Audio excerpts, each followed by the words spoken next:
Assalamualaikum warahmatullahi wabarakatuh. Bismillahirrahmanirrahim. Alhamdulillahirabbil alamin. Wassalatu wassalamu ala asyrofil mursalin sayyidina Muhammad wa ala alihi wa sahbihi ajma'in. Amma ba'd. Para hadirin dan hadirat yang hadir dalam pengajian malam Jumat malam ini, saya hormati. Saya sudah mempelajari pertanyaan yang sudah masuk, yaitu ada dua macam.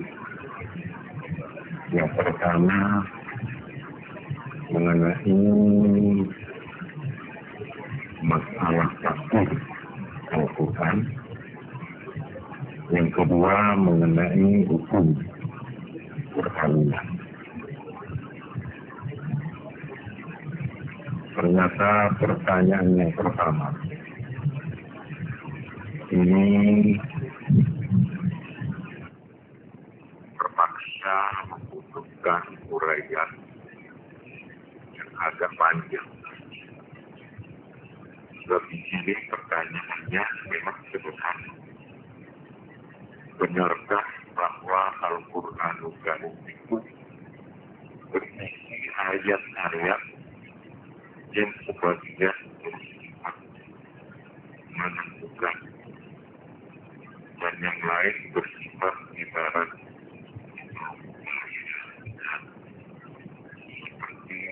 tafsirkan dari surat Al-Imran ayat 6. Sehubungan dengan pertanyaan di atas ayat yang bersifat ibarat, maka masalah Dajjal lalu bukan suatu makhluk gaib, melainkan suatu ibarat.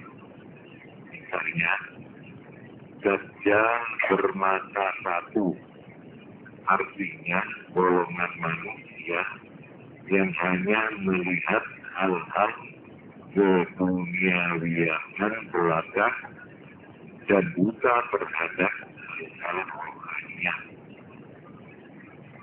Dajjal dapat merubah tanah,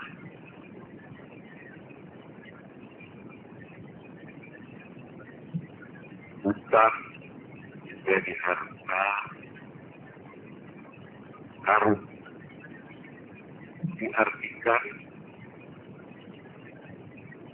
kemajuan teknologi, kembali kekayaan alam, batu tambah, minyak bumi, dan lain-lain. Syekh Dajjal menjelajahi lautan hanya sebatas mata kaki. Dajjal menjelajahi dalamnya lautan hanya sebatas mata kaki. Diartikan kemajuan teknis kapal selam yang bisa menjelajahi lautan sedalam beratus fut. Ini pertanyaan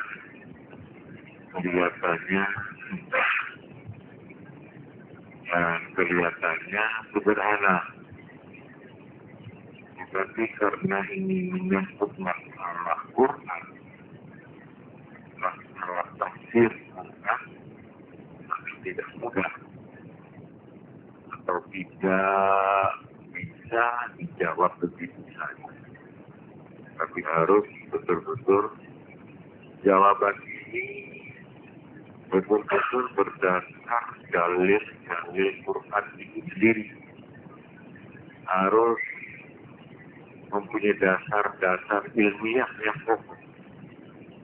Sebab kalau kita tidak mempunyai landasan, kita khawatir nanti Quran itu akan mudah ditafsirkan semaunya sendiri atau menurut yang terlintas di dalam akal orang yang melihat atau yang membacanya.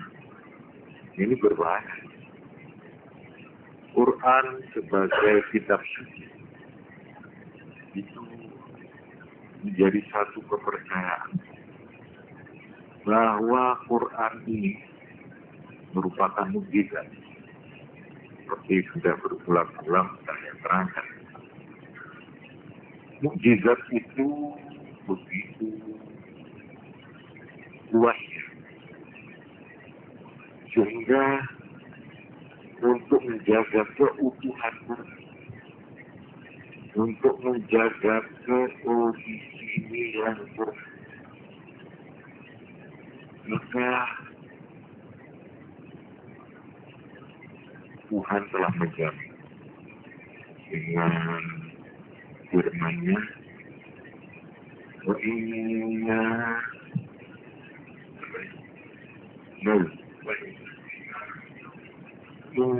nahnu nazzalna dzikra wa inna lahu lahafizun. Saya yang sudah menurunkan Al-Quran, dan saya sendiri yang akan tetap menjaganya, mengawalnya, memeliharanya sepanjang zaman. Ini yang dijaga, dijamin itu. Bukan saja isinya, artinya, keasliannya, tapi sampai-sampai kata-katanya, kata demi kata, tidak akan berlebih, tidak akan berkurang.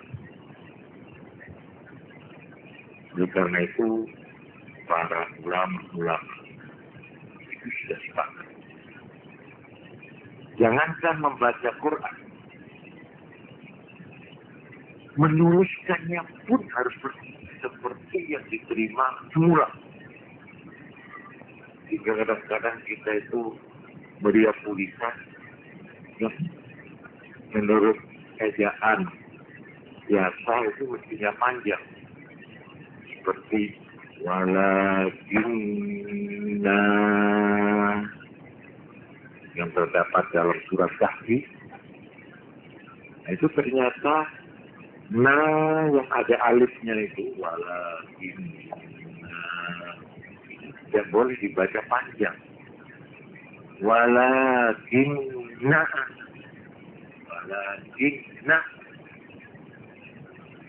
Kenapa kok? Yang begitu. Rasanya begitu. Tapi bacaannya tidak begitu. Seperti juga ada itu. Kata-kata wasamuda. Lalu sesudah da ada alif. Itu mestinya wasamuda. Tapi itu hanya penulisnya. Tapi bacaannya harus pendek. Wasamuda.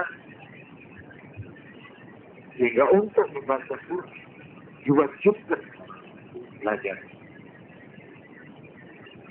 Nah, itu mulai sejak umur 7 tahun harus wajib tiap-tiap orang yang merasa dirinya menjadi pengawal Al-Quran, pengawal keaslian Quran, belajar membaca dengan tepat, ngaji dengan benar, seperti namanya tulisan as-salatu itu pakai lam dan tahu, lam pendek terus sambung waw terus tak, tidak lam lalu alif. Tulisan dalam Quran lagi itu harus ditulis apa adanya, nggak boleh dirubah. Sebab waktu Quran yang di Mushaf Utsman, waktu ditulis yang pertama, memang begitu tulisannya, jadi harus ditulis apa adanya. Begitu hati-hatinya menjaga keaslian. Dan ulama sepakat, siapa yang dengan sengaja mengurangi atau menambah satu huruf dari Quran, kafir. beratnya orang mempelajari atau memelihara Al-Quran dalam keasliannya. Demikian juga arti daripada atau tafsir ini sudah menimbulkan macam-macam pembahasan, dan pembahasan itu akhirnya melahirkan ilmu yang namanya ilmu tafsir. Ilmu tafsir artinya penafsiran Quran yang asli, yang berasal dari Nabi. Ini saya kira sudah tidak diragukan lagi. Tiap-tiap ayat yang membutuhkan pengertian ini pada dasarnya ada 3 ayat yang dalam arti bahasa mempunyai arti tertentu, dan arti itu memang arti yang letterless, yang tersurat, yang dimaksud menurut artian bahasa. Nah ini istilahnya arti atau makna hakiki. Artinya memang senyatanya seperti kacamata yang betul ini, atau tangan yang betul ini namanya arti yang senyatanya atau yang sehakikatnya, yang sebenarnya. Tapi ada lagi yang artinya itu bukan itu yang dimaksud. Itu hanya lambang. Nah ini yang kita katakan tadi, itu lambang. Nah ini namanya arti majazi. Seperti umpamanya tangan. Tangan ini. Tangan arti kekuasaan. Umpamanya begitu. Itu namanya arti majazi. Tapi ada lagi kata-kata di dalam Quran. Nah ini yang kita harus hati-hati. Yang artinya itu sangat jelas, sangat samar, sangat tidak bisa begitu saja, sehingga ulama-ulama tidak berani memberi tafsir itu. Akhirnya diserahkan kepada Tuhan. Memang ada kata-kata beberapa, tapi tidak banyak. Dan ini tidak ada hubungannya dengan kehidupan manusia. Tidak ada segi praktisnya. Cuma teoritis saja. Yang tidak langsung ada hubungannya atau menentukan kehidupan manusia. Nah, ini diserahkan Tuhan saja sudah. Masuk tumbuh. Nah oleh karena itu, di dalam hal ini saya akan menjelaskan sedikit. Menurut yang ditulis di dalam kitab-kitab besar, hal ini antara lain ada sebuah kitab namanya Al-Burhan fi Ulumil Quran. Ada kitab namanya Al-Burhan tentang ilmu-ilmu yang menyangkut Quran. Ini ditulis oleh Imam Badaruddin Zarkashi, lahir tahun 745 Hijrah, meninggal tahun 794 Hijrah. Bahwa di dalam masalah tafsir Quran ini ada 2. Ada ayat-ayat Quran dan juga hadis yang digolongkan mutasyabihat. Artinya mutasyabihat itu yang sama, yang tidak jelas. Kalau yang jelas, terang, gamblang, sangat, sangat. Yang tidak jelas itu namanya mutasyabihat. Ini dibagi dua. Ada yang menyangkut ketuhanan. Ini yang harus hati-hati. Yang ada hubungannya dengan sifat-sifat Tuhan. Dikatakan Tuhan bersemayam di atas arash. Bersemayam, bertahta. Apa itu namanya? Lalu duduk seperti kita. Atau dikatakan yadullahi, tangan Tuhan. Apa lalu Tuhan punya tangan seperti tangan kita? Terus kan. Tapi ada lagi ayat-ayat dan hadis yang juga mutasyabihat tapi tidak ada sangkut pautnya dengan Tuhan. Ada itu seperti itu. Awalan permulaan dari surat-surat Quran itu betul-betul menimbulkan tanda tanya. Alif, lam, mim. Itu kalau bahasa Latinnya A, L, M. Apa itu? Kok kode-kode begitu banyak? Ada yang cuma satu. Sod, S. Dan ini padahal kita wajib bertanya. Tidak ada secuil pun di dalam Quran yang tidak ada artinya. Tidak ada kata-kata di dalam Quran yang percuma, artinya yang apa? Nganggur, tidak ada maksudnya. Tidak boleh. Tidak boleh. Sampai kata-kata yang berulang-ulang itu tidak sekedar untuk pemanis kata atau hiasan seperti kita biasanya kalau bersaja atau bersyair atau apa itu namanya, deklamasi itu kan kata-katanya pada, tapi isinya ya sama itu. Quran tidak begitu. Tiap-tiap ulangan tentu ada maksud. Jadi di dalam hal ini seperti alif lam mim shad, ada yang 5 huruf, kaf, ha, ya, ain, shad, ta, sin, mim, yasin, ha. Itu harus dibaca itu, sebab itu Quran. Nggak boleh, nggak ngerti, tak lompat bisa aja ini. Nggak bisa. Harus dibaca. Lalu bagaimana artinya? Nah, di sini. Maka ulama-ulama sejak zaman dulu,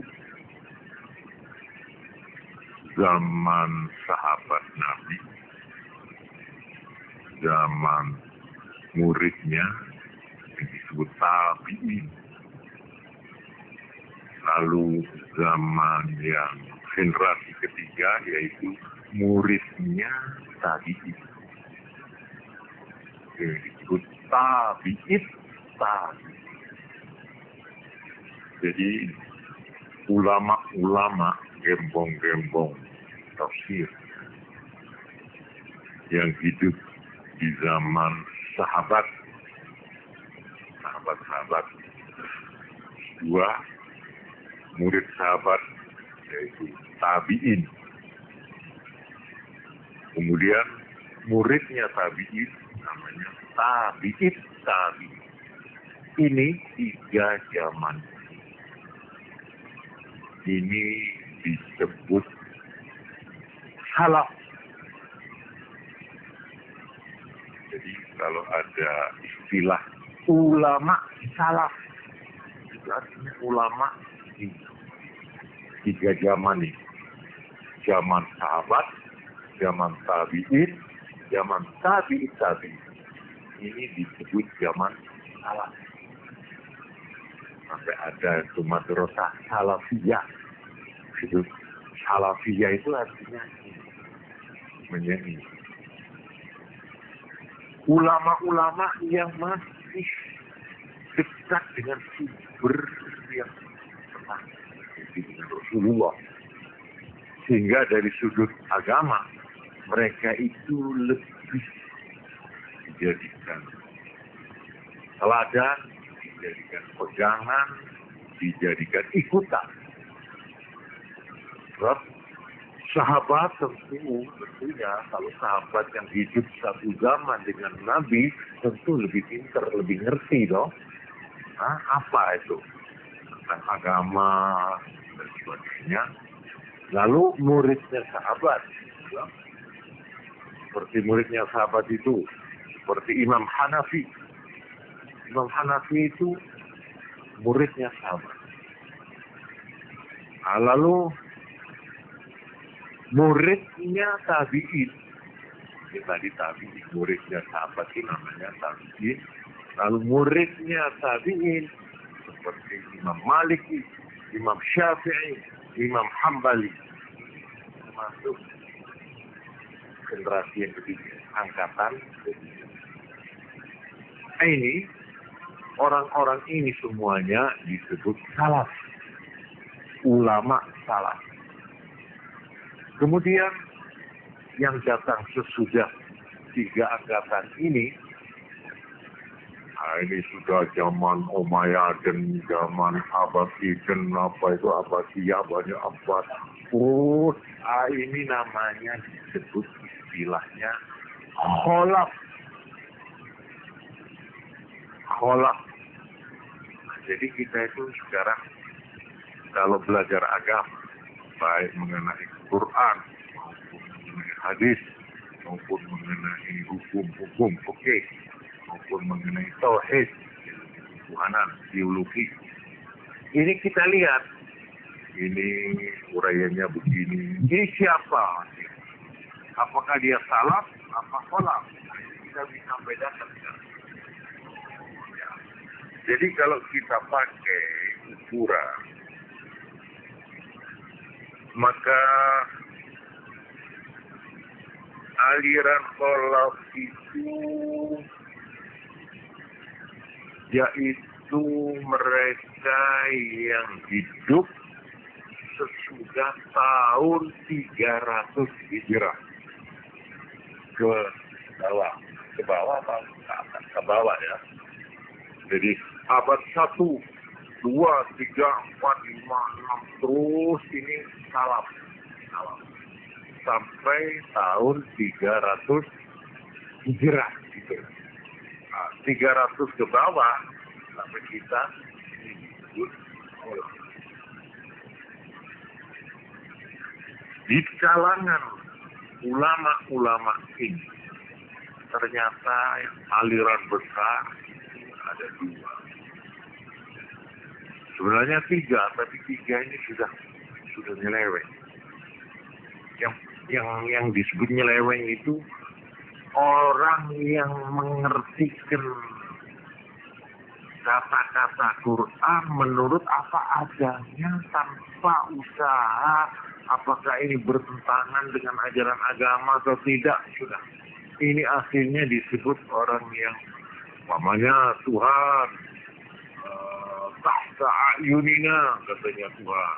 Kamu membuat ini perahu Nabi Nuh di bawah mata saya. Tahta ayunina.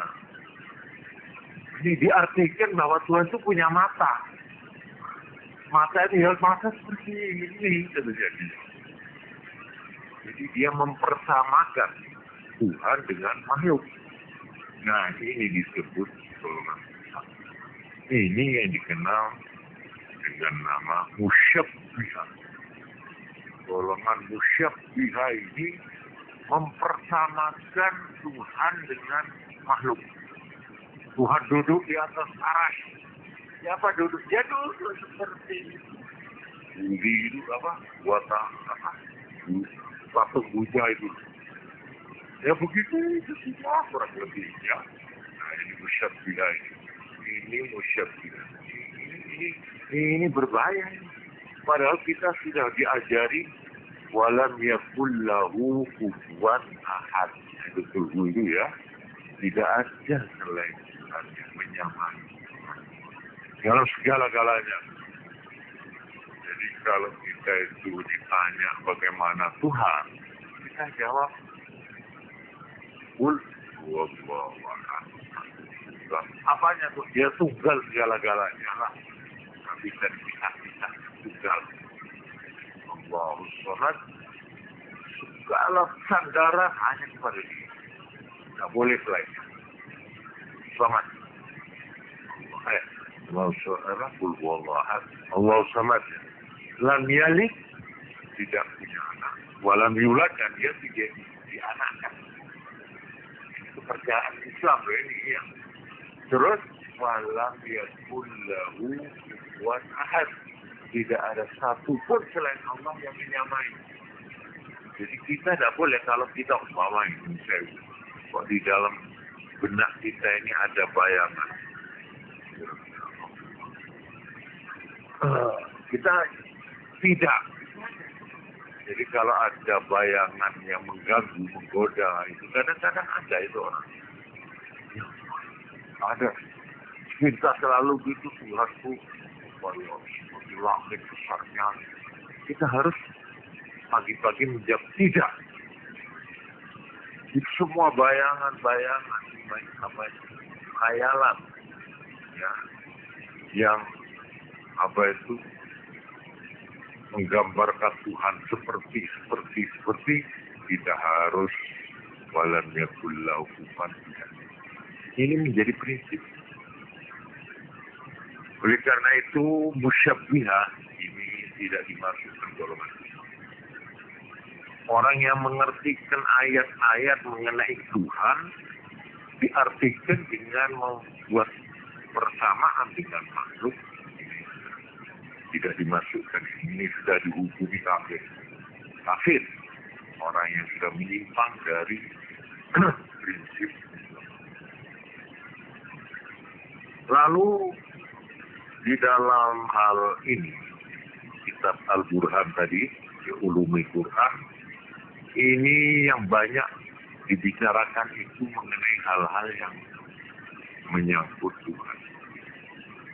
Tadi kan ada dua, ada yang menyangkut ketuhanan, ada yang tidak. Yang tidak ini contohnya seperti permulaan atau awalan dari surat-surat itu, gitu.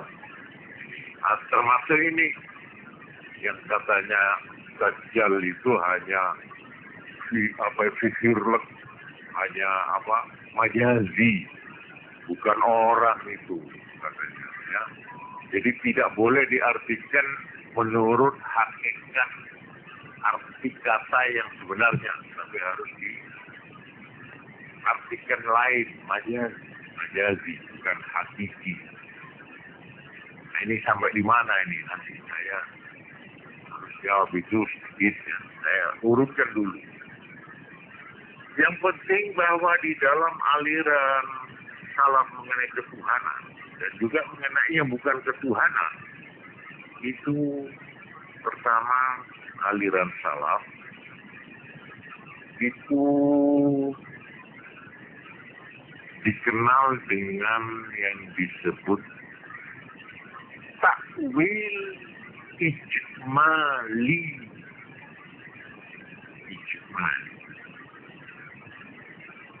Terus ada lagi yang disebut takwil tafsili.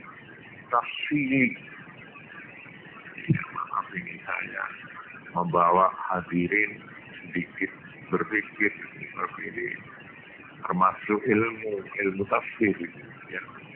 Tapi ini terpaksa ini saya terangkan sekaligus sepintas lalu untuk menggambarkan saja bahwa terhadap ayat-ayat yang disebut mutasyabihat, ayat-ayat yang tidak jelas, tidak gamblang, itu prinsip mengenai Tuhan, kita tidak boleh mempersamakan Tuhan dengan makhluk atau menggambarkan Tuhan seperti makhluk. Jadi ayat-ayat yang menggambarkan Tuhan punya tangan atau punya kaki, duduk di atas aras dan sebagainya, itu tidak boleh diartikan seperti halnya makhluk manusia. Terhadap ini maka yang disebut takwil ijmali, bahwa Tuhan itu maha suci dari persamaan tadi itu. Ya. Tapi bagaimana nggak roh? Bagaimana nggak tahu itu terserah Tuhan. Tuhan mengatakan punya tangan, ya sudah tangan juga, ya, tapi tidak seperti tangan-tangan ini, tangan makhluk. Bagaimana nggak roh? Roh gitu. Ini namanya takwil ijmali. Ijmali. Tidak menentukan apa itu artinya secara jelas. Lalu, tapi harus dipegangkan, harus ada arti lain gitu. Yang tidak seperti bunyinya kata-kata itu, seperti tangan. Tuhan punya tangan. Ya tangan harus diartikan lain, bukan tangan-tangan seperti tangannya makhluk. Ini prinsip. Cuma arti lain itu bagaimana? Tapi di sini mukjizat Quran. Bahwa Quran itu melumpuhkan, bahwa Quran itu tidak terlawan, tidak bisa dicontoh. Karena itu bikinan Tuhan. Memang sengaja Tuhan membuat kata-kata yang manusia, otak manusia nggak bisa memecahkan. Seperti permulaan ayat. Kita sendiri, apa ini singkatan? Apa itu cuma sinyal? Alif lam mim, alif lam ra. Itu kan semacam apa sinyal itu? Apa kata-kata singkatan? Apa-apa? Ini kita merasa lemah. Merasa tidak bisa menemukan apa itu. Dan Nabi sendiri tidak pernah menjelaskan itu. Cuma baca, nggak pernah menjelaskan. Dan waktu itu tidak ada yang tanya. Sahabat itu sibuk berjuang, nggak? Sing perang, sing ini, yang praktis-praktis dipegang. Nggak ada yang nganggur.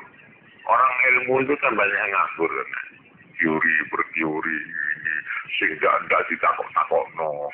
Ya? Ini tidak sempat sudah waktu itu zaman perjuangan itu, di mana dakwah Nabi itu betul-betul menghadapi rintangan terus-menerus sehingga Nabi tidak pernah istirahat.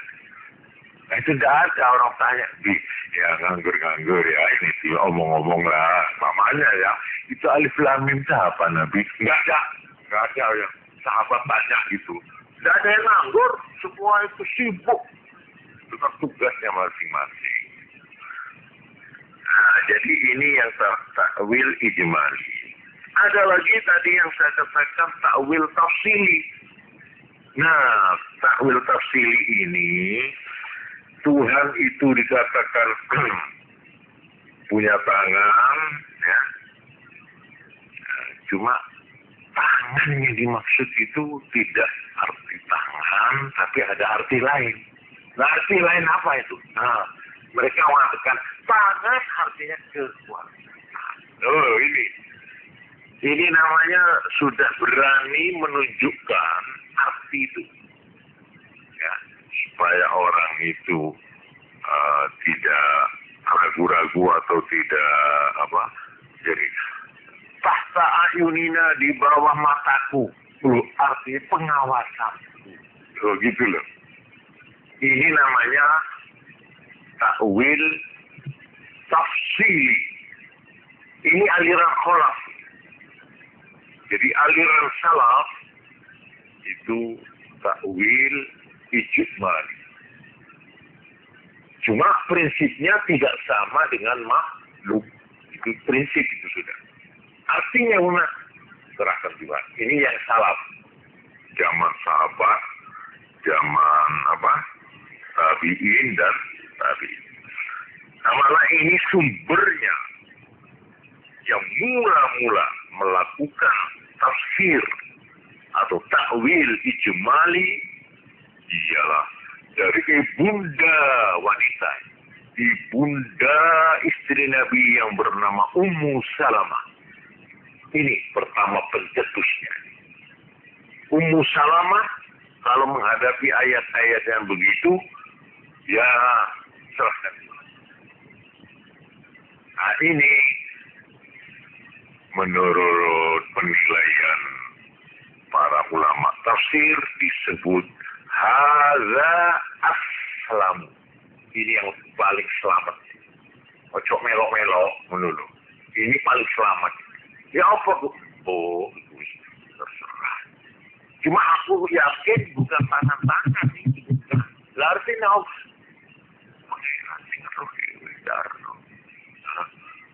Ini aliran Ummu Salamah. Ya, pencetusnya. Yang kedua, dengan arti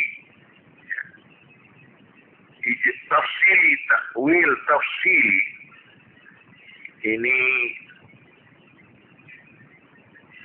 sumbernya juga dari sahabat-sahabat Nabi juga. Yaitu pencetusnya atau sumber pertamanya dari 3 orang. Tokoh ahli tafsir di kalangan sahabat, yaitu Ali bin Abi Thalib, mantunya dari Nabi. 2, Abdullah ibnu Abbas, atau dikenal dengan Ibnu Abbas. Yang ketiga, Abdullah ibnu Mas'ud. Jadi, aliran salaf mengikut Ummu Salamah, yaitu takwil ijmali. Sedang aliran khalaf mengikuti Ali ibnu Mas'ud, Ibnu Abbas. Ini sebagai apa itu contoh. Jadi pengertian. Jadi ini ada kata-kata 2, tafsir dan takwil. Tafsir itu artinya mengertikan sesuatu kata, kalimat menurut hakikatnya. Artinya menurut yang sebenarnya. Ini tafsir. Tapi kalau tidak sebenarnya itu namanya takwil. Ditakwilkan, diartikel seperti yang dimaksud pertanyaan tadi. Ya. Ya Pak? Ibarat katanya ibarat atau yang atau perlambang gitulah ya, yaitu fikirless, tidak letterless. Nah, kemudian untuk memberikan takwil, apakah semua orang? Ini kalau semua orang kacau nanti. Karena itu di dalam ilmu tafsir disiapkan nama-nama. Siapa yang berhak untuk memberikan takwil? Seperti tadi itu. Saya tanya pada saudara penanya, sampean kok bisa mengetahui ada orang menafsirkan atau menakwilkan Dajjal itu bukan orang? Itu hanya lambang, kata-kata lambang. Katanya orang yang picek, katanya ya Dajjal itu matanya 1, katanya ya. Oh, itu artinya menilai sesuatu hanya dari sudut material saja, tidak spiritual. Dari mana itu? Siapa itu yang mengertikan gitu? Coba, sampai dia jawab enggak kalau saya bertanya. Dari siapa itu?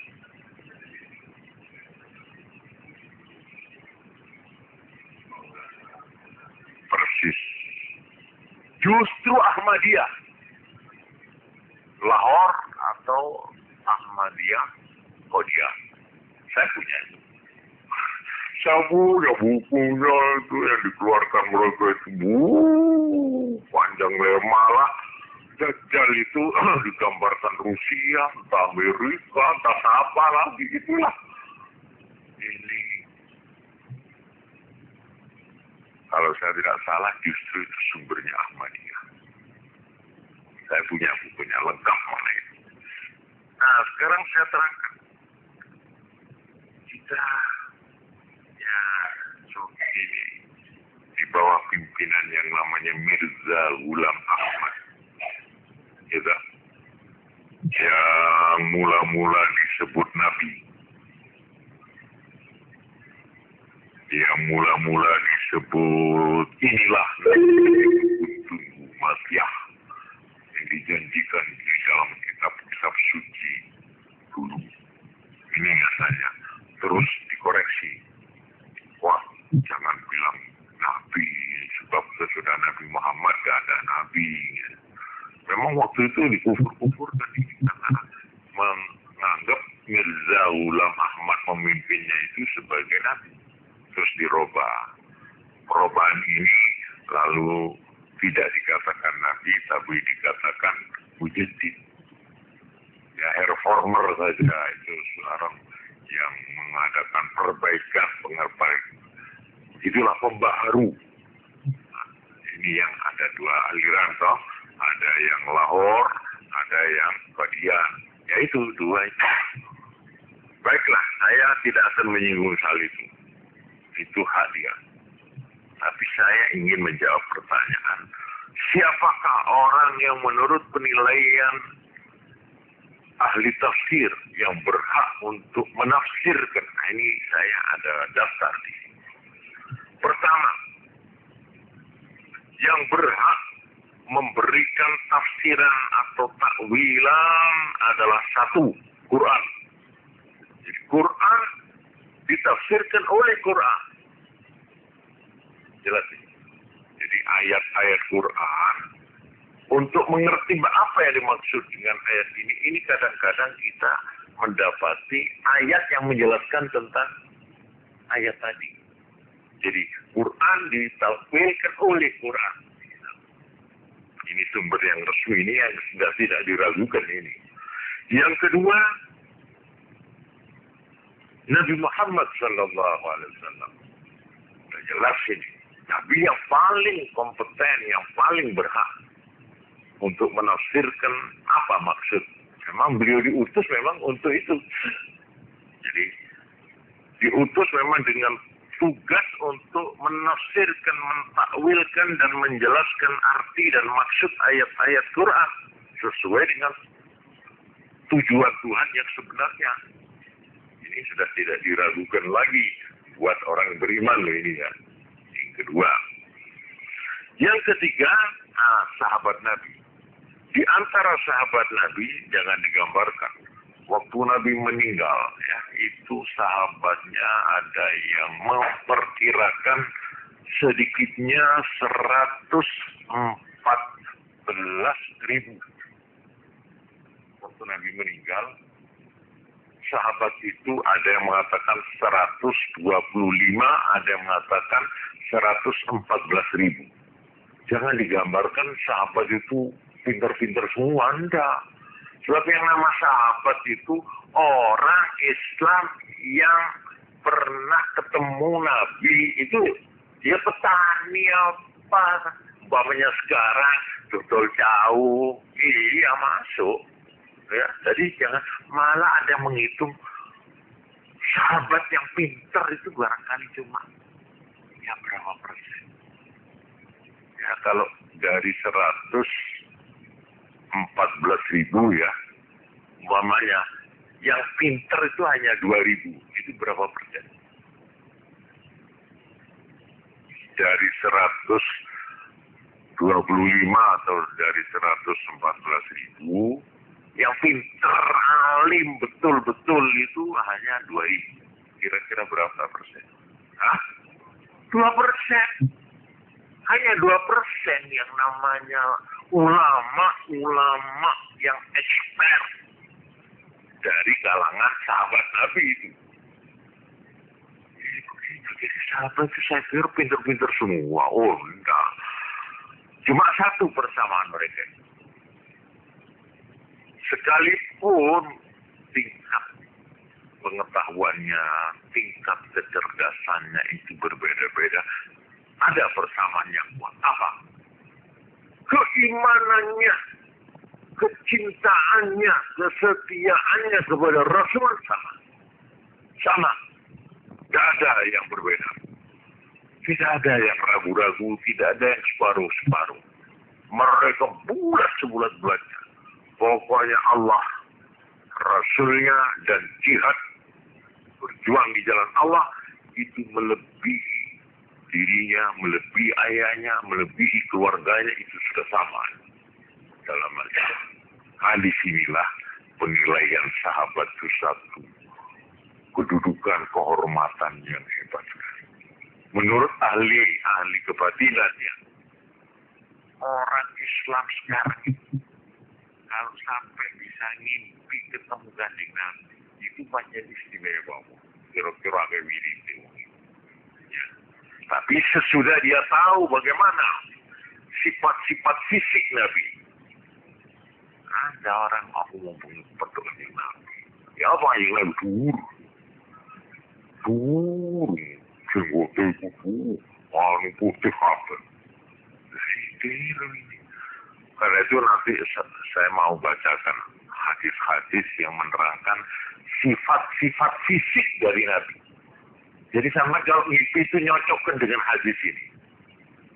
Keterangan bagaimana rupanya Nabi, kulitnya, detiknya, rambutnya. Itu ada hadis yang menerangkan itu. Nah kalau kita sudah kenal itu baru ngimpi baru bisa dipercaya. Oh gak roh moco itu, gak roh gambaran Nabi. Apa? Ya wongnya gede dhuwur gitu ya. Oh, itu, ah, nah itu. Ini maaf ini supaya hati-hati. Ya. Saya sering mendengarkan orang-orang itu enak ya ngipit pada Kanjeng Nabi. Pas ditakoni, jajal aku takoni, Kanjeng Nabi nganggo berengas pondak. Saya bisa jawab. Katanya rambutnya putih. Padahal seluruh rambutnya Nabi menurut hadis mereka yang menyaksikan itu yang putih itu paling banyak hanya 12 lembar. Semua itu. Bagaimana sama putih-putih kabel? Tak tahu. Oh, itu mau kemelinti ya ini. Karena itu perlu ini kita mengenal sifat-sifat fisiknya Nabi. Itu insya Allah nanti saya terangkan pada pengajian yang lainnya supaya kita tahu gambarnya. Oh, tadi Nabi. Dedeke ya opo, dhuwure apa nek melampah ya opo.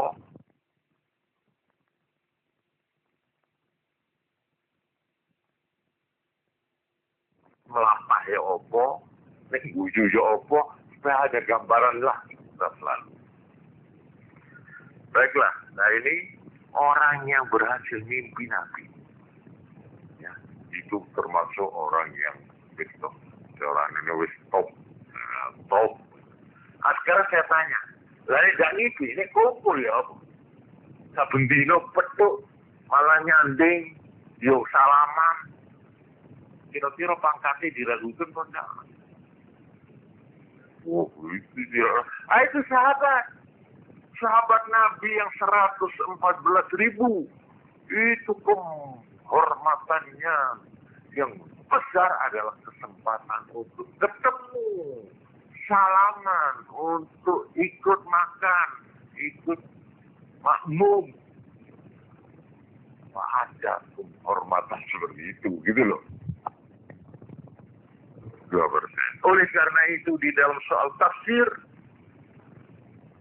ulama-ulama yang menjadi sandaran di dalam penafsiran Quran itu satu, Aisyah, ibunda Aisyah, istri Nabi. Itu. Jadi kalau ini menurut keterangan Ibu Aisyah begini arti ayat ini. Nah, itu diambil sebagai pegangan. 2, Ibnu Abbas, Abdullah Ibnu Abbas. 3, tadi Ibnu Mas'ud, yang namanya juga Abdullah Ibnu Mas'ud. Terus ada lagi Abdullah yang ketiga, Abdullah Ibnu Umar. Nah, supaya jangan bingung kalau disebut ayahnya saja.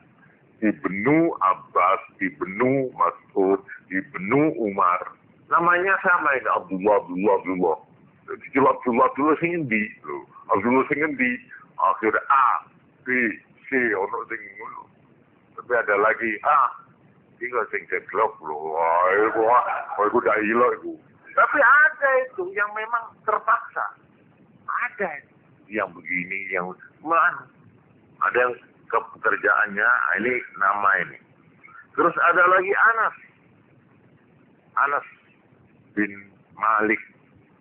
Ya, ini termasuk sahabat yang alim dalam tafsir.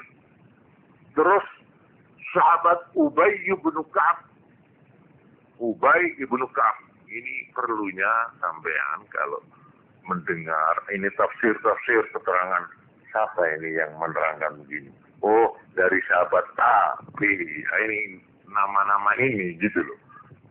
Itu Aisyah, terus Ibnu Mas'ud, Ibnu Abbas, terus Ibnu Umar, terus Ubay Ibnu Ka'ab, terus Anas bin Malik, terus Zaid bin Thabit. Wah, ini sekretaris pribadi, aspringnya Nabi. Penulis wahyu, selalu kemana ada wahyu, Zaid, aku terima wahyu. Tulis. Ini Zaid bin Thabit. Terus ada lagi Abdullah yang keempat. Ini memang jago ini. 4 Abdullah ini sampai disebut Al-Abadilah Al-Arba'ah. Abdullah yang 4 kesini. Nah, namanya sama ayahnya yang lain-lain. Yang satu tadi Ibnu Mas'ud, Ibnu Abbas, Umar. Terus ada lagi Ibnu Amr bin Al-As. Ini juga termasuk jago ini. Nah, inilah nama-nama dari ulama-ulama tafsir dari kalangan sahabat. Lalu dari muridnya sahabat, nah ini dinilai ulama-ulama tabi'in itu muridnya sahabat. Nama-nama ini. 1. Imam Hasan Bisri atau Hasan Basri. Ini memang jagoan segala-galanya, all round. Ya ahli wirid, ya ahli tafsir, ahli hadis, ahli hukum. Wah, ini kan ngapain ini? Ya, Imam Hasan Bisri ini aulia, termasuk aulia besar. Terus Mujahid, yang kedua Imam Mujahid. Terus Sa'id Ibnu Jubair, ini tokoh-tokoh ya yang berhak bicara tentang tafsir. Ya, sama saja toh seperti bidang ekonomi kan ada tokohnya, ini profesor ini doktor spesialisasi lah gitulah. Ya itu kalau cuma cara ini, sudahlah jangan tanya pokoknya begitu, pokoknya ya apa? Harus tunjukkan dulu buku apa yang saya menggunakan ini, pendapat siapa ini, aliran apa, dalam ekonomi, politik, apakah macam-macam itu. Tafsir juga apalagi tafsir, jangan sembarangan. Wah, saya dapat tafsir ini. Wah, bagus. Siapa itu? Jangan tanya. Pokoknya, sudahlah, ini di majalah ini saya tahu. Apalagi majalah. Majalah itu tidak bisa dijadikan pegangan. Saya teruskan. Al-Qamah. Ikrimah. Ini nama-nama. Abduhak. Aqa. Qatadah. Muqatil. Muhammad bin Zaid. Ali bin Abi Talhah. Muhammad ibnu Ka'ab, Zaid bin Aslam, Abu Abdurrahman As-Salami, dan sebagainya. Ini tokoh-tokoh berat. Ini representatif. Kalau menafsirkan, sebab beliau ini orang yang memang menekuni soal-soal ini. Nah, ini saya sekedar untuk menjelaskan tadi bahwa di antara ulama khalaf itu memakai apa tadi? Takwil tafsili, yaitu menafsirkan sesuatu ya dengan fikirut, dengan takwil lain, tidak persis begini, cuma begini ini bagaimana? Begini. Nah, dia berani menentukan bahwa yang dimaksud tangan, kekuasaan. Begitu itu yang berhak memberikan takwilan yang demikian itu orang-orang yang saya sebutkan tadi itu. Ini supaya kita itu terpelihara dari kesalahan, itu maksud saya itu. Jadi kita hati-hati di dalam membaca tafsir-tafsir. Terus saya di dalam hal ini langsung sebagai contoh ya. Banyak ayat-ayat umpamanya hadis. Inna quluba bani Adam baina asbu'aini min asabi'ir rahman. Ini betul-betul bingungkan. Hatinya manusia itu berada di antara dua jari dari jari-jarinya Tuhan. Coba. Enggak gemeter gitu. Jadi hati manusia itu berada di antara dua jarinya Tuhan. Jarinya kecil sebis-bis. Nah, ini kan bahaya ini. Ya, bisa merusak kepercayaan itu kalau kita enggak hati-hati. Nah, ini kita ikut. Kalau ikut aliran salaf, bagaimana? Ya, sudahlah. Kamu jangan bicara. Mengatakan jari ya jari. Bagaimana? Terserah Tuhan. Tapi yang terang bukan jari seperti jari kita. Ini aliran salaf. Ini yang dinamakan aslam. Ini yang paling selamat. Lalu aliran khalaf. Ditakwilkan. Jari ini ya itu maknanya jari tapi bukan jari seperti apa jari artinya kekuasaan, genggaman. Nasib kita, hati kita itu menurut genggaman Tuhan, artinya genggaman ya jangan diartikan genggam itu, artinya dalam arti kekuasaan. Manusia itu kalau ditandai iman, biarpun dia sudah berpuluh tahun gak karu-karuan uripe, gitu saja sudah jadi orang baik sudah. Tapi sebaliknya, biar orangnya alim, pinter, khusyuk, ahli salat, ahli wirid, tapi nek dikersano naudzubillah ini ya. Oleh Tuhan, dia menjadi orang sesat, dia hampir mati katanya Nabi. Ada orang yang sejak muda itu terus baik. Setelah kurang sejengkal dia mati, tergelincir dia, melakukan kesesatan, lalu dia mati dicabut oleh Tuhan di atas kesesatannya itu, akhirnya dia masuk neraka. Itu ada orang hadis. Ada sebaliknya, orang yang mulai kecil, muda, terus tidak pernah sembahyang, tidak karu-karuan tingkah lakunya itu.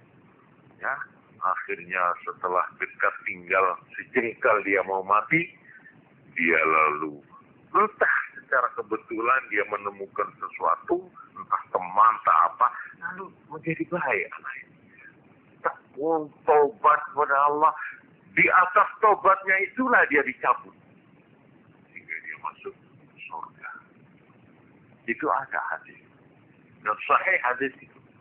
Oleh karena itu kita yang sudah diberi petunjuk Allah, jangan sombong. Jangan menghina orang yang belum baik. Orang yang belum sembahyang kita doakan. Jangan dinyek. Wah, pelan, rokok. Kutuk Tuhan tidak boleh. Kita dilarang oleh agama mengutuk orang Sampai pun orang kafir tidak boleh dibunuh dengan menyebut nama. Tapi kalau secara umum, kutuk Tuhan akan menimpa mereka yang koruptor. Tapi tidak disebut namanya. Ya. Mereka yang menggorok leher rakyat, nggak boleh, nggak apa-apa itu. Itu namanya tidak. Tapi kalau ditujukan A, kalau tidak ada bukti, awas sampean. Kalau si A itu mudah-mudahan dikutuk Tuhan karena dia begitu. Hatta pun orang kafir tidak boleh. Kecuali kalau sudah mati dan matinya mati kafir. Namanya Abu Jahal, Fir'aun, boleh. Boleh. Kutuk Tuhan. Tabat yada Abi Lahab. Itu Abu Lahab dikutuk. Tapi sudah mati. Tapi kalau masih hidup, kenapa? Karena orang kafirku. Kalau masih hidup, masih ada kemungkinan dia menjadi orang baik, orang mukmin, orang baik. Dan tidak ada terlambat sudah ada. Ya. Dan tidak ada barang yang sukar bagi Allah. Itu maksudnya hati manusia itu berada di antara dua jari Tuhan. Ini menurut arti ulama sahabat. Kholaf, yaitu aliran takwil apa tadi? Tafsir. Nah itu banyaklah contoh-contoh yang sama dengan ini. Jadi untuk gampangnya, sekarang saya melangkah kepada pertanyaan langsung. Ini supaya jangan terlalu berlarut-larut. Saya di sini memang membawa kitab hadis yang menyebutkan tentang itu. Tapi maaf saja, tentang Dajjal ini cukup banyak hadis. Tapi yang saya kemukakan ini hanya sebagian saja. Yaitu Ad-Dajjal. Itu dari kata-kata Dajjal. Ya. Dajjal itu menutup. Dajjal itu menutupi kebenaran. Karena itu arti Dajjal itu pembohong benar. Dajjal, kata-kata Dajjal. Dikatakan di dalam hadis, Ad-Dajjalu mamsuhul aini. Dajjal itu dihapus matanya. Mamsuhul aini.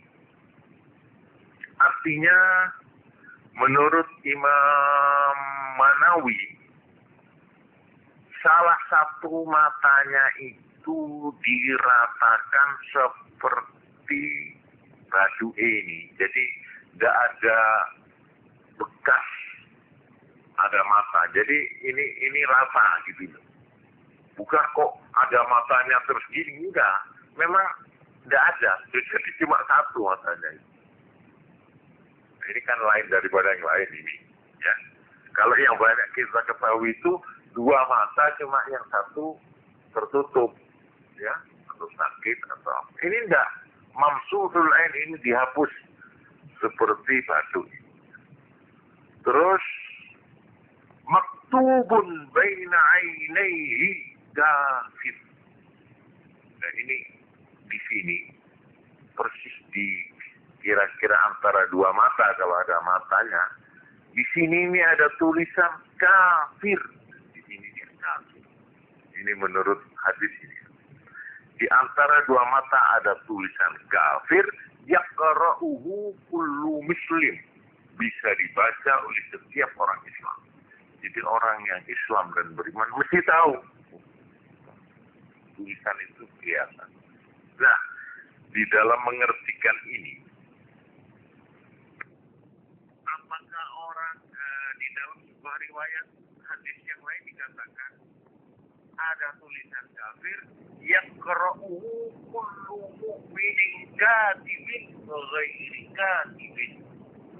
Asal dia orang Islam, apakah dia buta huruf atau tidak buta huruf, bisa baca. Dan kafir ada pada Dajjal. Nah di sini kemudian ada dua aliran tulisan tadi. Imam Nawawi mengatakan menurut arti hakikat. Tadi ada arti hakiki, ada majazi. Hakiki ya tulisan. Tapi Imam Manawi mengatakan tidak. Itu majazi. Tapi kiasan. Bukan arti harfiah tentang tulisan. Artinya tanda-tanda orang ini jelas bahwa dia itu.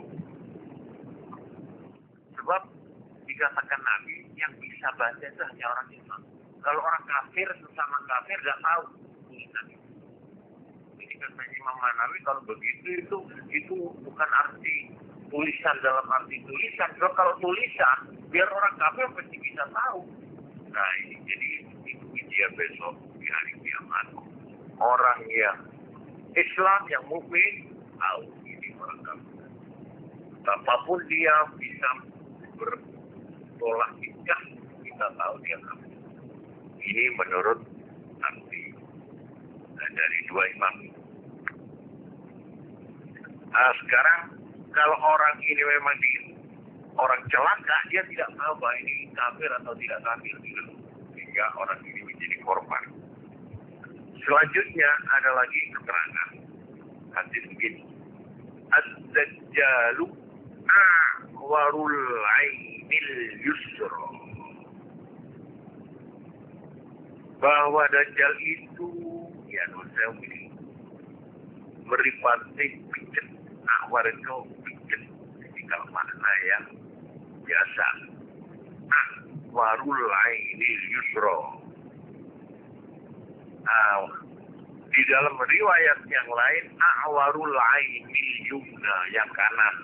Ada dua riwayat. Nah di sini tentang arti akhwar. Ini ada dua. Sebab ada tofiah, menonjol, mendulu. Jadi ada yang mendulu, mengatakan mendulu. Jadi dengan perkataan lain ringkasnya begini. Dikumpulkan ini hadis. Ya sih bilang kanan ini. Pokoknya nanti kalau diterangkan satu-satu kan terlalu lama ya. Jadi pokoknya begini. Dajjal itu matanya itu gimana? Kalau satu itu dihapus, tidak ada matanya. Cuma yang ada matanya ini mendulu. Seperti apa itu anggur. Buah anggur. Dan bagaimana kira-kira itu ya dulu. Nah ini anunya. Terus di selanjutnya dikatakan jufalus syar, lebat rambutnya. Wah, jadi seperti kandang ayam begitu kira-kira ya, mobil sarang gitu ya, jadi bombyong. Lalu dikatakan ma'ahu jannatu wa nar, dia membawa surga dan neraka. Ya hadis tadi itu. Fanaruhu jannah wa jannatuhu nar. Dia bawa dua, surga dan neraka. Surganya dia adalah neraka. Nerakanya dia, itulah surga. Ini kata-kata apa ya? Nah ini jangan diartikan hakiki, jangan diartikan surga.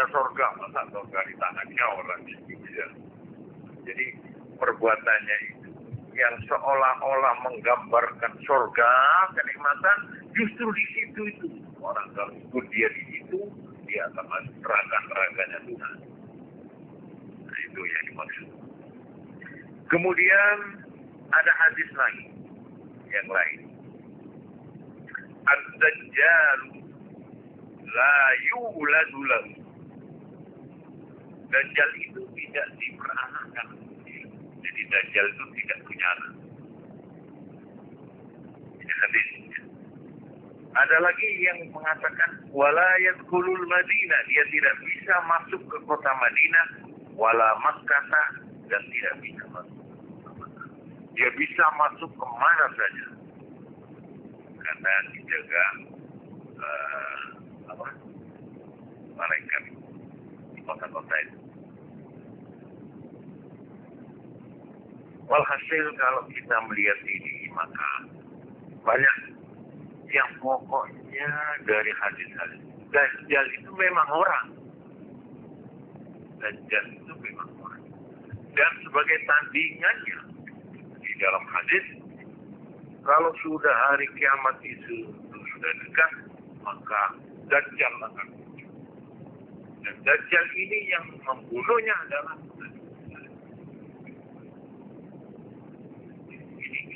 ini soal-soal yang kita sendiri tidak perlu memperdebatkan ya.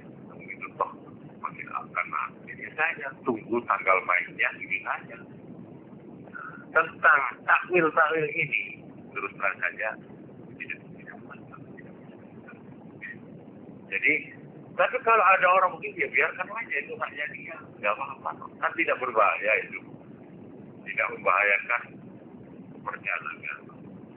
Jadi memang ada hal-hal yang sebenarnya tidak praktis atau tidak perlu diributkan.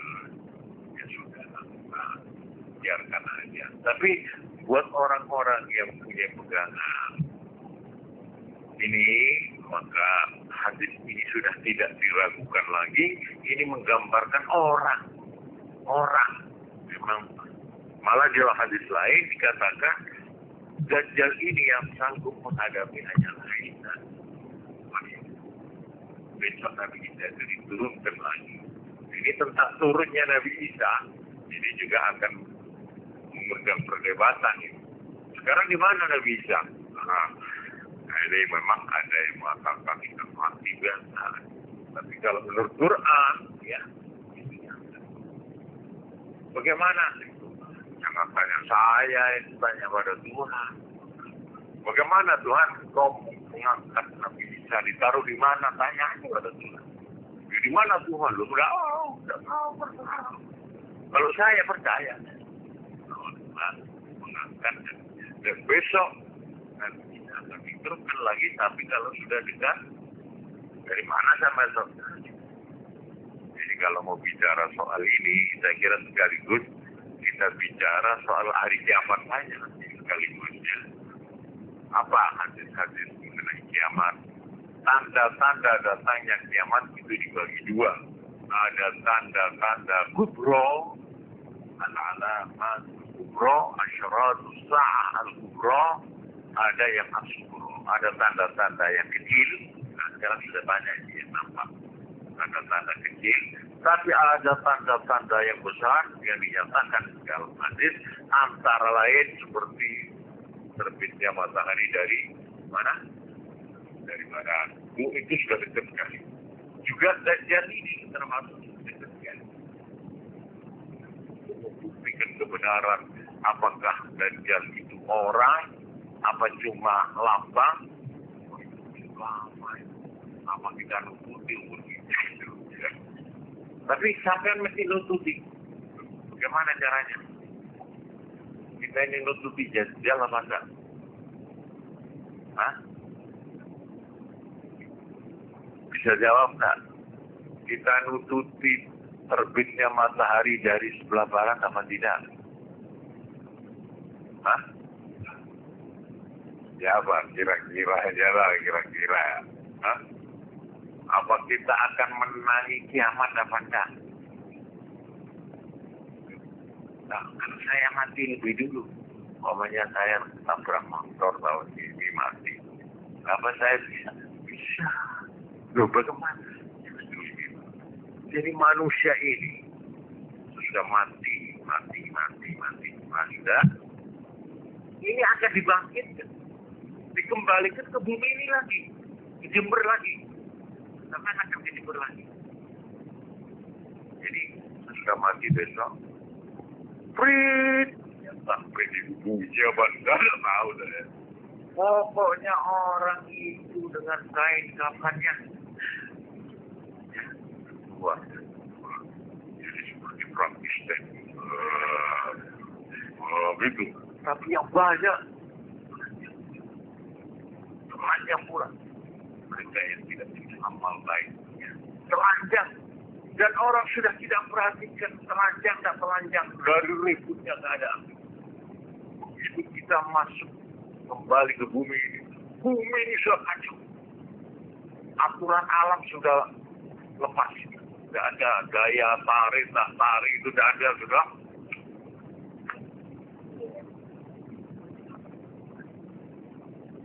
Gunung akan terbangan seperti kan apa seperti kapuk. Ini lautan akan naik darah. Sampai digambarkan orang yang waktu itu hamilnya keluar apa itu? Gugur. Ada dibuang itu. Anak yang disusukan bayi dibuang. Ibu lupa bagaimana. Kali ibu. وقال الإنسان ما لا إلا زلزلة الأرض زلزالها. Jadi orang kita semua yang mati-mati itu akan bangun. Menangis aja khawatir. Menangis, semua menangis. Dibangkitkan kita. Biarpun matinya sekarang. Serentak kan ya. Jadi bangkit dari kubur itu tidak ada yang besok. Nah serentak satu waktu. Hilang warga, hilang teman, hilang al-akhillah, teman yang kental. Wah ini kalau dongeng lalu panjang ini kan, biar satu aja ya. Satu waktu saya ingin menerangkan bagaimana gambaran hari kiamat. Cuma orang menangis, di saat itu Nabi. Saat itu semua matahari itu di saat itu kita ikut menyaksikan. Karena itu untuk gampangnya pilihlah satu di antara iman percaya kepada Quran hadis yang menyatakan dan menceritakan itu, atau itu banyak digambarkan dalam Quran orang yang tidak percaya. Ketika dia sudah di ambang pintu kematiannya, baru berjanji, ya Allah, kembalikan aku Tuhan. Sebentar saja saya mau sembahyang. 1 menit saja. Tidak ada waktu. Sahabat yang mati di dalam medan perang, gugur sebagai syuhada. Yang ditangisi waktu di kuburan dia ditanya, Abdullah, Jabir bin Abdullah yang mati. Katanya Nabi, itu Abdullah ditanya, kamu minta apa? Tuhan menuruti semua permintaan. Bahwa pada waktu itu mau minta Mercedes yang tidak bisa dipakai dari sana. Emas berlian tidak berlaku di sana. Pangkat kedudukan tidak ada di sana. Tuhan, apa saja saya meminta. Berilah kesempatan sekali lagi saya ingin gugur di medan perang. Saya ingin mati lagi di medan perang. Sebab dia tahu bagaimana pahala yang disediakan dari dia bisa kembali. Ada malaikat saya dari sapi. Kalau sapi nggak bisa kembali lagi dari itu orang baik kok. Orang yang gugur di medan perang bisa kembali lagi supaya mati perang lagi. Bisa 10 kali dia kembali. Ingin mati gugur di medan perang 10 kali maksudnya. Apalagi yang brengsek ya perang ditolak mentah-mentah. Malah sesalan dari perbuatan zalimnya manusia itu memang oleh Tuhan hampir semuanya ditunda pada waktu ambang pintu. Di sana sesalan yang tidak habis-habis. Memang orang yang koruptor, orang yang jahat bisa naik makan sama bayar, tapi dia pada saat dia menghadapi di sana, filmnya itu dibuka, Di sana dia teriak-teriak, dia minta ditangguhkan. Tapi tidak bisa. Nah di sana jadi siksaan pribadi saya terangkan. Seorang dokter tanya pada saya, kenapa Pak? Anak saya itu sampai tanya sama saya. Saya tidak bisa jawab, tolong Pak Yai. Apa? Anak saya itu sudah jadi dokter. Malah dokter ahli. Dia tanya, Pak, akhirat itu apa ada Pak? Akhirat apa kamu? Loh, enggak Pak, saya yang ditanya. Dongengan agama itu betul. Apa cuma isapan jempol? Loh, kamu ini nak? Saya ini sudah lama di Jakarta. Mata saya melihat sendiri bagaimana orang yang koruptor begitu gampang menumpuk kekayaan. Dia mendapat perlindungan langsung tidak langsung di mata saya. Tapi sebaliknya teri dicekal seperti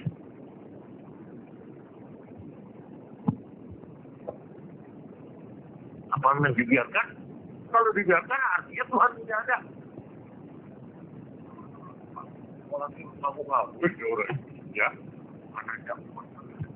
Bagaimana korupsi sudah merajalela, justru yang kakak malah yang selamat.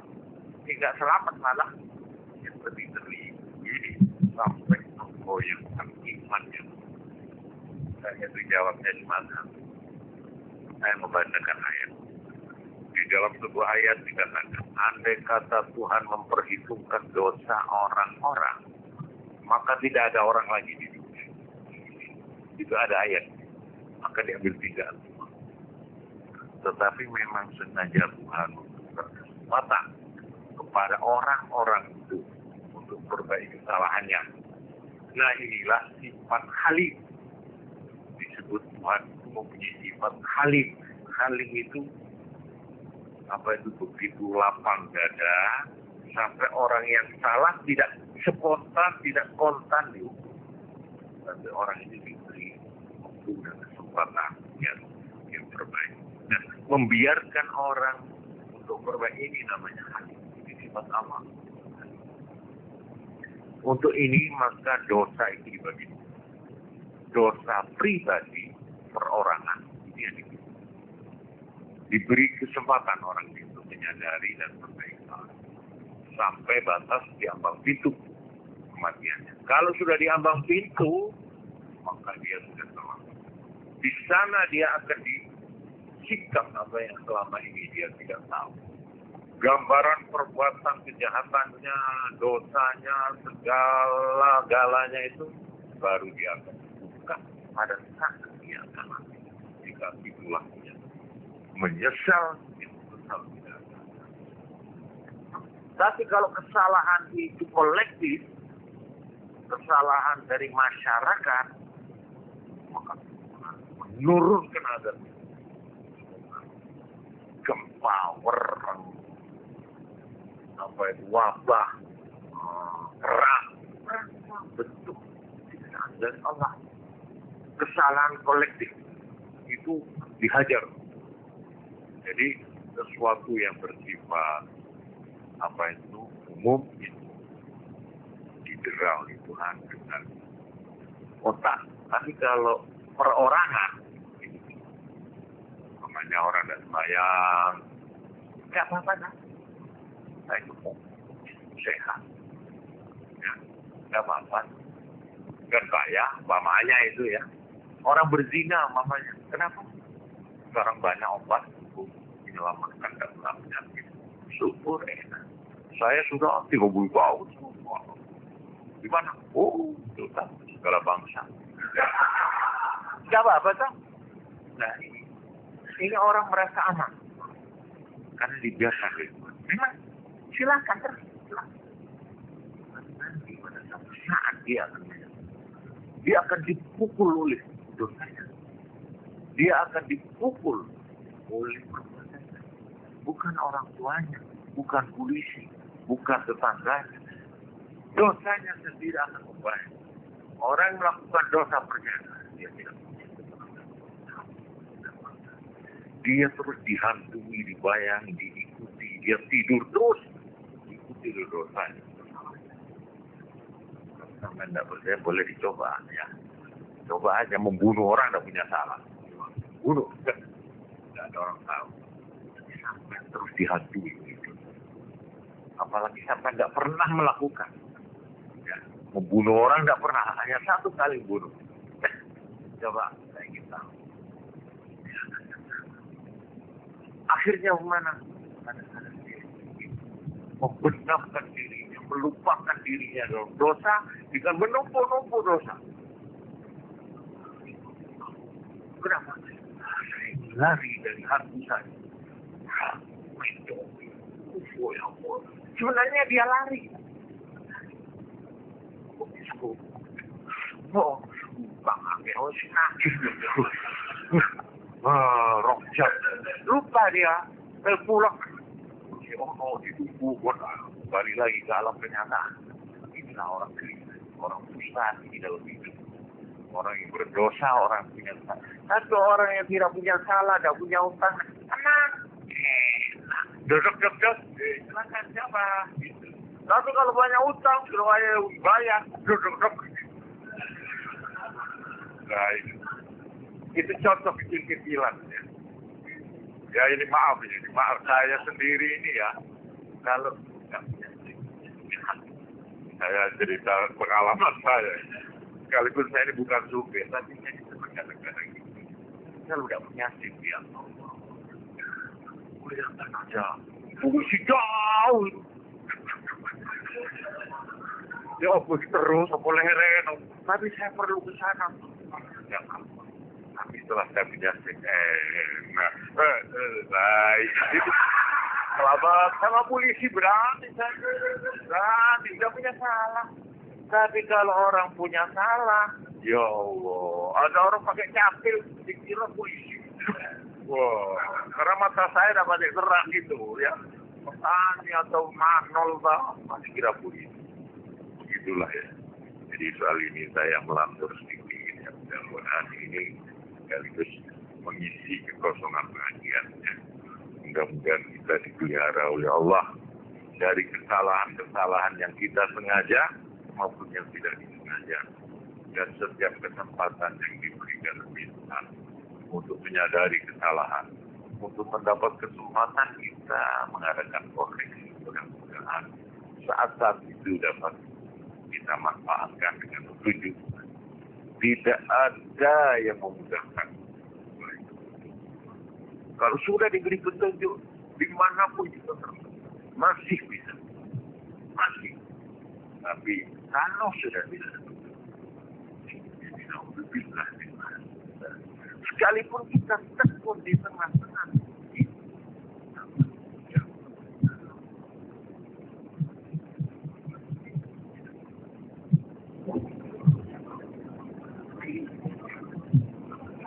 karena itu orang yang sudah diberi petunjuk oleh Allah, mohonlah satu doanya.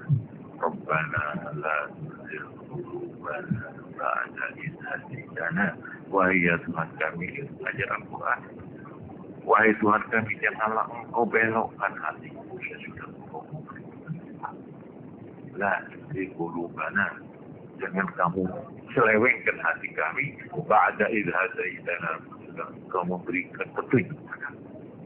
La tuzigh wahab lana min ladunka rahmah, berilah dari samping rahmat. Tetap harapkan rahmat. Berarti apa? Tindakan Allah. Ini harus dibaca berulang-ulang. Bagi orang yang sudah mendapat petunjuk, jangan lupa baca doa. Al-Quran ini. Rabbana la tuzigh qulubana ba'da idh hadaytana wa hab lana min ladunka rahmah innaka antal wahhab. Ini kalau sudah mendapat petunjuknya, tidak dicabut petunjuk. Saja wallahu a'lam. Kalau memang saatnya nanti akan saya tambahi penjelasan sepenuhnya Untuk kali ini saya cukupkan sekian. Assalamualaikum warahmatullahi wabarakatuh.